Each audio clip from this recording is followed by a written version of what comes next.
Olá, sejam bem-vindos ao meu podcast Democracia e Inteligência Artificial.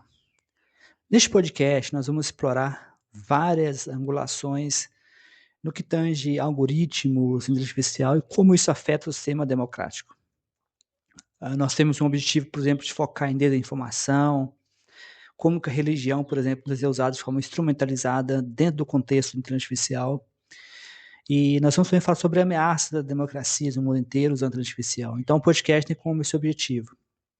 O meu nome é Jorge H. Pires, eu sou doutor em Engenharia da Informação, eu tenho vários livros publicados, entre eles o meu livro Democracia e Inteligência Artificial, no qual eu faço uma leitura, um foco bastante, eu diria, rico sobre o uso da inteligência artificial com máquina de desinformação. No mais, eu espero que vocês tenham uma excelente experiência nesse podcast.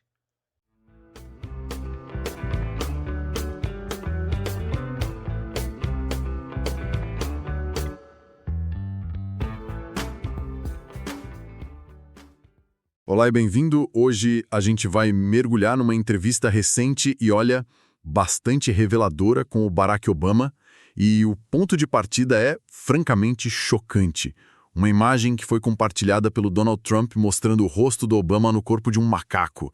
É o tipo de coisa que, sabe, te para. Mas o que a gente vai analisar aqui é a resposta dele a isso que é, nossa, totalmente inesperada. Exato, porque em vez dele se concentrar na ofensa pessoal, que é óbvio, grotesca, racista, ele usa esse momento como um trampolim. É como se ele pegasse esse sintoma de uma doença na política americana para oferecer um diagnóstico completo. E esse diagnóstico inclui não só uma crítica aos adversários, mas isso é talvez o mais surpreendente, uma autocrítica bem direta ao próprio partido dele. É isso. Então a nossa missão aqui é desempacotar esse diagnóstico. Como é que ele enxerga uma saída para o que ele mesmo chama de show de palhaços? Onde ele encontra esperança? E, o mais importante, qual é o caminho que ele propõe? Não só para os políticos, mas para os cidadãos. A partir de uma imagem de ódio, ele constrói todo um argumento sobre o futuro da democracia. Vamos nessa? Ok, vamos direto ao ponto. A imagem do macaco. A minha primeira reação, e imagino que a de muita gente, seria de raiva, de indignação. Mas a do Obama é diferente. Ele classifica isso como parte de um show de palhaços que domina as redes sociais, a TV a cabo. Ele basicamente se recusa a entrar nesse picadeiro. E essa é uma escolha estratégica, muito deliberada. Ele argumenta que a grande maioria do povo americano, seja de direita ou de esquerda, acha esse tipo de comportamento profundamente preocupante. O ponto central dele é: não confunda a performance de algumas figuras públicas com o caráter do país. Ele insiste que nas viagens dele, nas conversas, ele encontra pessoas que ainda acreditam em decência, em cortesia, em bondade, sabe? Ele faz uma distinção muito clara entre o barulho da mídia e a realidade das comunidades. E aqui é onde a análise dele fica realmente poderosa. Ele não fica só na teoria. Ele imediatamente nos dá um contra-exemplo concreto, uma antítese a esse show de palhaços. Ele nos leva para as ruas de Minneapolis, para a reação dos cidadãos às ações da ICE. Para quem não está familiarizado, a ICE é a Agência de Imigração dos Estados Unidos, responsável por operações de deportação. Sim, e a imagem que ele pinta é muito vívida. Ele descreve o que viu acontecer lá.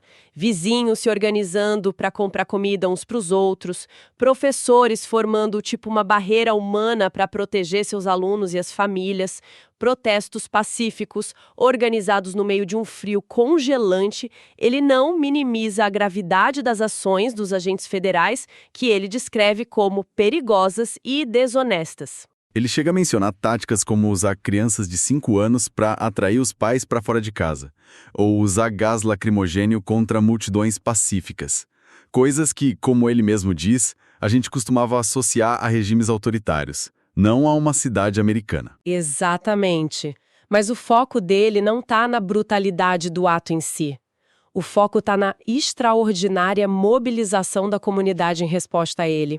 Para Obama, essa é a verdadeira resposta ao show de palhaços. Não é um tweet espirituoso, não é um xingamento de volta. É a ação cívica organizada. É ver pessoas comuns se levantando e dizendo: não, não em nosso nome. Esta não é a América em que acreditamos. E ele diz algo que fica ecoando, né? Valores como liberdade de expressão, decência, Estado de Direito, tudo isso é muito fácil de defender em tempos de paz, quando ninguém está desafiando esses valores. O verdadeiro teste, o momento que define o caráter de uma nação, é agora, quando esses princípios estão sob ataque. E na visão dele, nessas comunidades os americanos estão passando nesse teste. É uma visão de esperança que não vem de cima, mas de baixo. É a ideia de que as normas e a decência não são restauradas por um grande líder ou por uma lei, mas pela ativação dos cidadãos. Essa, para ele, é a força que, no fim das contas, reequilibra o sistema. E essa ideia de lutar por valores, mesmo quando é difícil, não se aplica só aos cidadãos na rua, né? Ele vira o espelho para o próprio partido e faz uma autocrítica bem dura. Começando por uma afirmação que me chamou a atenção, a de que os democratas têm o trabalho mais difícil. É um ponto fascinante, porque vai além de uma simples defesa do time dele. Ele argumenta que a filosofia central do Partido Democrata é usar o governo como uma ferramenta para o bem comum, seja para criar empregos, proteger o meio ambiente, garantir saúde, educação. E, por definição, construir coisas é imensamente mais complexo do que destruir. O que cria um dilema de comunicação gigantesco, certo?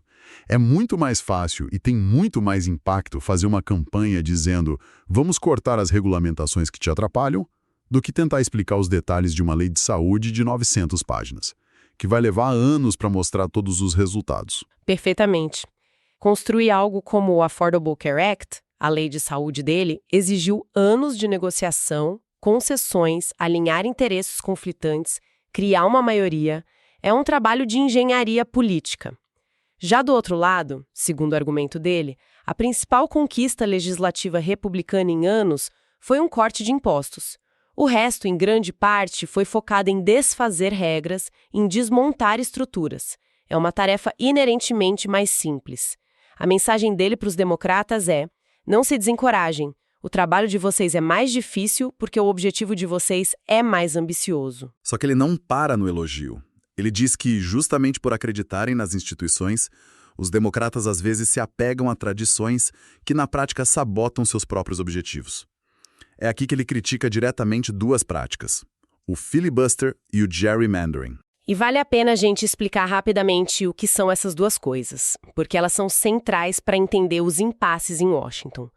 O filibuster é uma regra do Senado que, na prática, exige uma supermaioria de 60 dos 100 senadores para aprovar a maioria das leis importantes.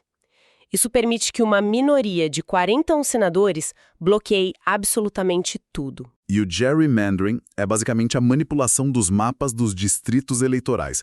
Os políticos no poder redesenham os distritos de forma bizarra, sabe? Parece um quebra-cabeça para garantir que seu partido ganhe o máximo de cadeiras possível, mesmo que tenha menos votos no total do estado. Exato. E a crítica do Obama é que os democratas, por um senso de respeito à tradição, hesitaram em combater essas ferramentas que ele considera antidemocráticas. O filibuster, ele lembra, foi historicamente usado para bloquear leis de direitos civis.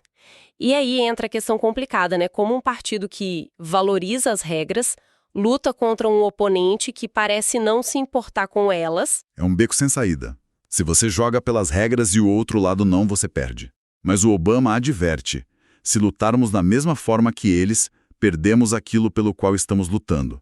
Ou seja, não adianta vencer se, no processo, você destrói a integridade, a honestidade e o Estado de Direito que dizia defender. A linha que ele tenta traçar é muito sutil. É sobre ser eficaz sem se tornar babaca, para usar a palavra dele.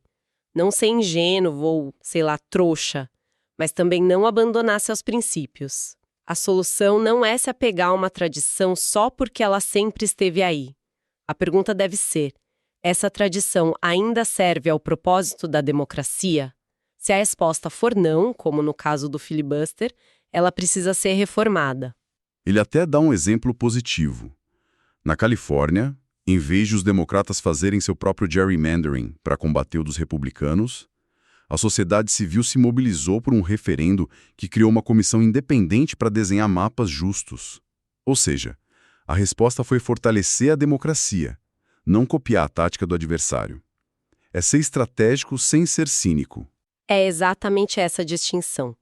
É uma busca constante por uma maneira de avançar a agenda que seja consistente com os valores democráticos. Então, se o objetivo é ser estratégico, pragmático, eficaz, como isso se aplica às brigas internas do Partido Democrata? Porque a imagem que a gente tem é de uma guerra constante entre progressistas e moderados. Pois é, ele joga um balde de água fria nessa narrativa. Na visão dele, essas divisões são enormemente amplificadas pela mídia porque conflito vende. Ele argumenta que, se você colocar numa sala o Bernie Sanders de um lado e a Nancy Pelosi do outro, passando por figuras como a Alexandria Ocasio-Cortez, a famosa AOC, eles concordariam em 90% das coisas. Quais seriam esses pontos em comum? Valores fundamentais. Todos acreditam em igualdade, numa rede de segurança social forte, que o mercado precisa de regulação para não gerar desigualdades extremas, que a mudança climática é real. As diferenças, segundo eles, não são de valores, mas de tática. São debates sobre o como, não sobre o quê. Ele usa um exemplo ótimo sobre moradia acessível para ilustrar isso. Diz que em muitas cidades governadas por democratas, como São Francisco, há um problema grave de falta de moradia. E o debate interno vira uma briga. Uns dizem que a solução é aumentar impostos dos ricos para subsidiar a construção. Outros dizem que o problema são as leis de zoneamento, muitas vezes criadas com boas intenções, mas que na prática impedem a construção de novas moradias. E a resposta dele é: por que precisa ser ou um ou outro? Façam os dois. É perfeitamente legítimo defender as duas coisas ao mesmo tempo. É um chamado ao pragmatismo, a focar no que funciona, em vez de ficar preso em testes de pureza ideológica. Ele diz que os valores morais devem guiar os objetivos de longo prazo, mas no curto prazo, a política é sobre construir maiorias para vencer eleições e governar. Isso me parece um recado direto para a ala mais à esquerda do partido. Ele dá o exemplo da imigração. É possível sentir uma profunda empatia moral por uma criança imigrante na fronteira e, ao mesmo tempo, reconhecer que a vasta maioria dos americanos quer um sistema de imigração que seja ordenado e com fronteiras seguras. Ignorar essa segunda parte, para ele, é uma estratégia política suicida. É a diferença entre ser um ativista e ser um político. Um ativista pode e deve empurrar os limites do que é considerado aceitável. Um político precisa encontrar um ponto de equilíbrio que consiga reunir 51% do eleitorado. São funções diferentes, e ele argumenta que o partido precisa de ambas, mas não pode confundir as duas coisas. E isso nos leva ao conselho final dele, que talvez seja o mais surpreendente. Ele fala sobre como se conectar com os eleitores, especialmente os jovens, e admite que os democratas às vezes soam como rabugentos.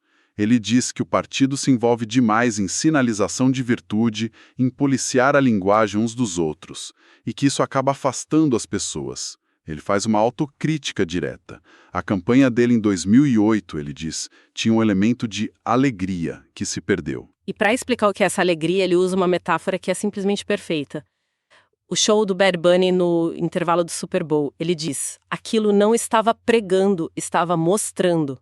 Mostrando o que é uma comunidade diversa, intergeracional, imperfeita, vibrante, cheia de energia e com espaço para todo mundo. É quase como se ele dissesse, parem de dar sermão e comecem a dar uma festa onde todos se sintam bem-vindos. A metáfora do show do Bad Bunny é sobre isso. Ele diz que o campo de batalha do adversário é a política da divisão, do nós contra eles, do ressentimento. O campo de batalha dos democratas, ou pelo menos o que deveria ser, é o de unir as pessoas, de criar um senso de comunidade. Exatamente. Ele relembra que a campanha dele era divertida. Dava aos jovens um senso de propósito, mas também de pertencimento. Colocava eles no comando para organizar suas próprias comunidades. Era sobre construir algo juntos. Ele contrasta essa mensagem que ele resume como todos são bem-vindos, ninguém é perfeito, mas todos nós contamos, com a chamada cultura do cancelamento ou com os testes de pureza ideológica. É um ponto muito forte. Ele argumenta que as pessoas são complicadas. Todo mundo tem pontos cegos, comete erros. Uma política que quer ser acolhedora precisa ter espaço para essa imperfeição. É a diferença fundamental entre um sermão e uma celebração. E para ele, a política vence no campo da cultura, no campo da alegria, não no campo da bronca. E isso fecha o ciclo perfeitamente. A resposta final à imagem do macaco, a antítese da política do ódio, não é apenas a solidariedade nas ruas de Minneapolis, mas também a alegria contagiante de um show que celebra a diversidade. Resumindo tudo, então, a análise do Obama começa com uma caricatura racista e se desdobra em um diagnóstico complexo e complexo da política americana. Ele ignora a ofensa pessoal para focar na resposta da sociedade. Ele encontra esperança não em Washington, mas na ação comunitária das pessoas comuns. E ele faz um apelo ao seu próprio partido, para que seja estratégico, pragmático, que abandone tradições inúteis, mas que, acima de tudo, recupere um senso de alegria e de comunidade. E isso nos deixa com uma última reflexão, um pensamento provocador para o futuro. Obama passa uma parte considerável da entrevista falando sobre a necessidade urgente de uma nova geração de líderes. Ele está literalmente construindo o seu centro presidencial em Chicago para ser, nas palavras dele, uma universidade de mudança social, um campo de treinamento para esses futuros líderes. É o grande projeto da vida dele agora. Exatamente. E a questão que fica no ar é, em uma época em que tantos ainda olham para figuras como ele, esperando por respostas, o que significa quando a principal resposta dele é para pararmos de olhar para ele e começarmos a olhar uns para os outros? Qual é o risco e qual é a recompensa de uma estratégia política que aposta todas as suas fichas na próxima geração, em vez de em um salvador? É um desafio que ele deixa não só para o partido dele, mas para a democracia como um todo.